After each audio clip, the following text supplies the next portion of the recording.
Hello and welcome back to Back Day. Yep, it's Tuesday. I got here pretty early.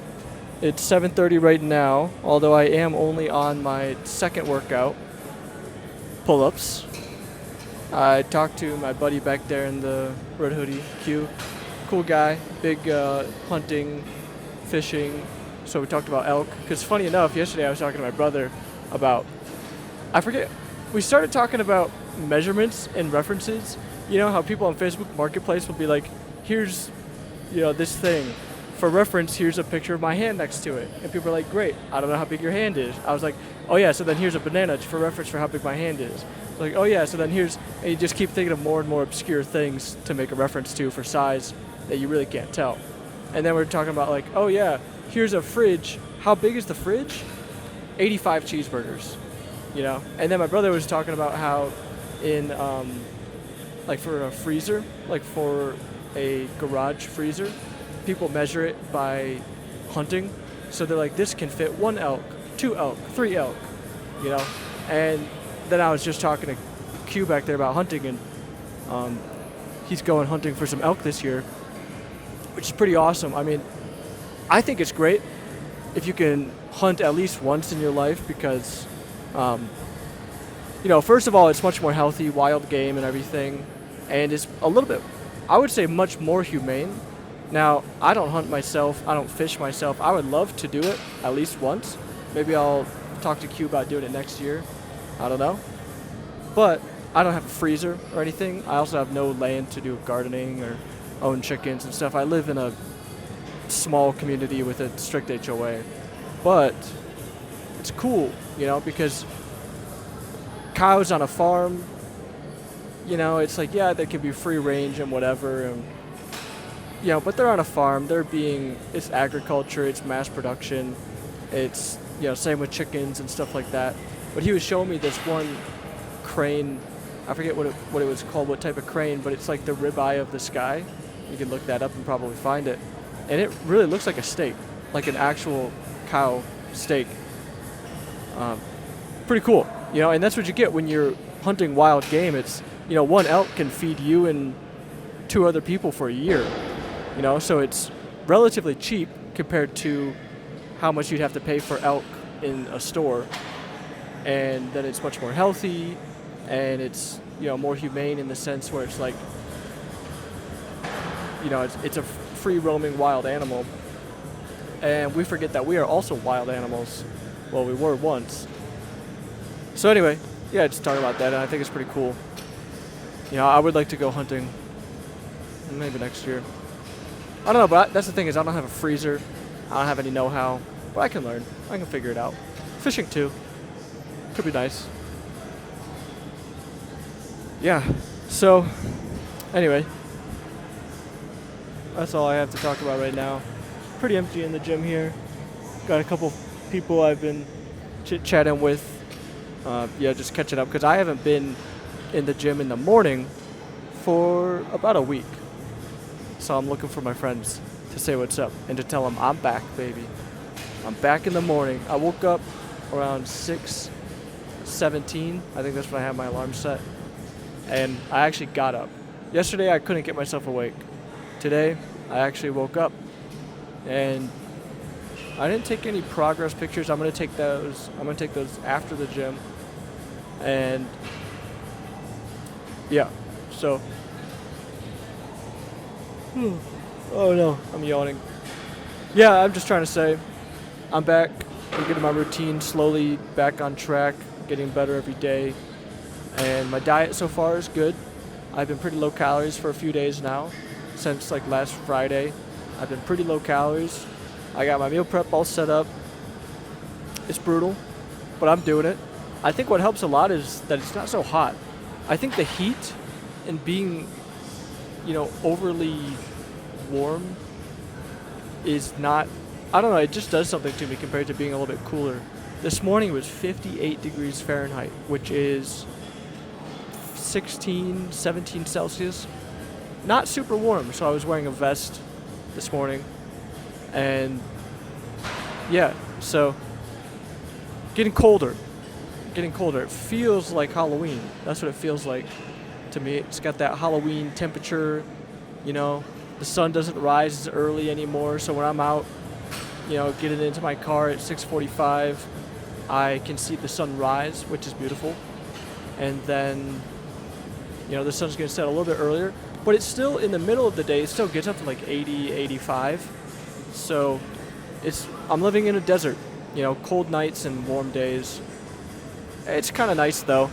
I'm thinking today after work I might try to go to a park, lay down and hang out, you know, just put a blanket out on the grass and read a book or just lay down and chill.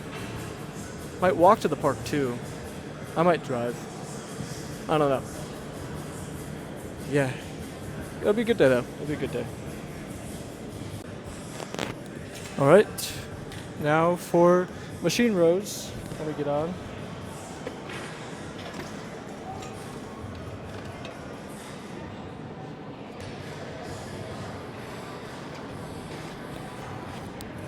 So, I don't know. I don't think I have too much to say today. I'm not as in much of a deep thought or feeling so philosophical. You know, the thing is, when I'm feeling pretty good about life and about myself and so on, I don't have much to say. And I am feeling better, feeling a little bit better about myself, feeling better about, you know, most of life in general. I was talking to Estefano yesterday about taking the padded bar exam sometime next year. And, you know, he's my best friend. He's always there to hype me up. Because sometimes if I'm alone for too long and I read too many books about artificial intelligence and I can get pretty down on myself. Of course, I'm, like everyone else, I'm my own most critic. But, you know, he's always a good guy to be like, listen, bro, shut up. You're smart. You can do anything. You're fine. You know, life isn't over. Your career isn't over. Stuff like that. We'll see. You know, I'm not 100% sure either way, but it always helps to have someone swing you towards the positive side of things. And yeah, so that's nice.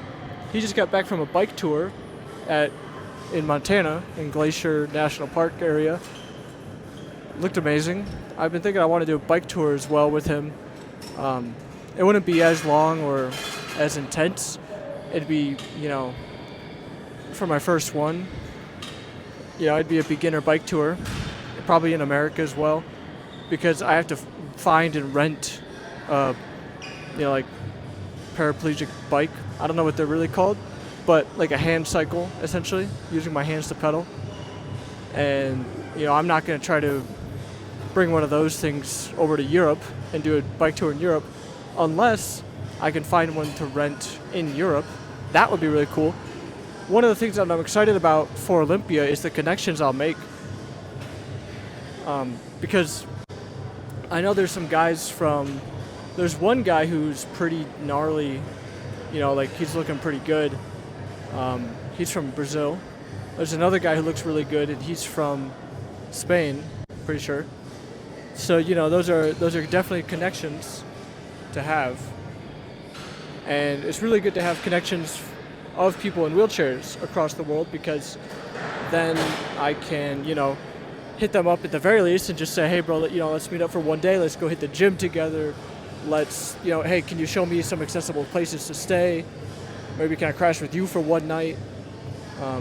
Maybe not that last one, unless I really know them quite well. But you get the idea, you know. It's good to know somebody with so much in common, not only the exercise, but the, you know, the kind of fitness lifestyle, the kind of, how do you call it, adventurous nature and spirit. Yeah. So we're about 4.5 weeks away, a little bit more than 4.5 weeks away from Olympia, and I am holding out. My haircut's holding out.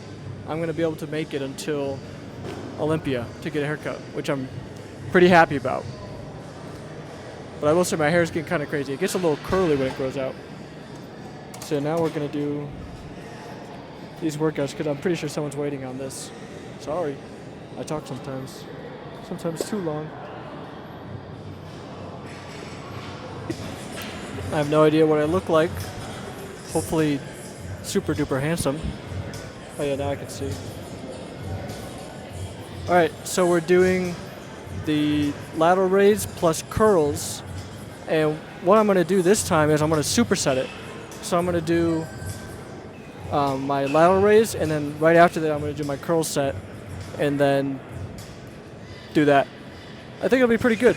I'm interested to see how it goes. Usually for 35 pounds it's pretty light for curls, so I'm doing higher reps, but I just don't want to have to switch weight between exercises. But I'm hoping that the lateral raise will kind of exhaust me a little bit, so I'll get a better pump and a better actual workout from the curls. Let's give it a go. And then after this, we're done for the day.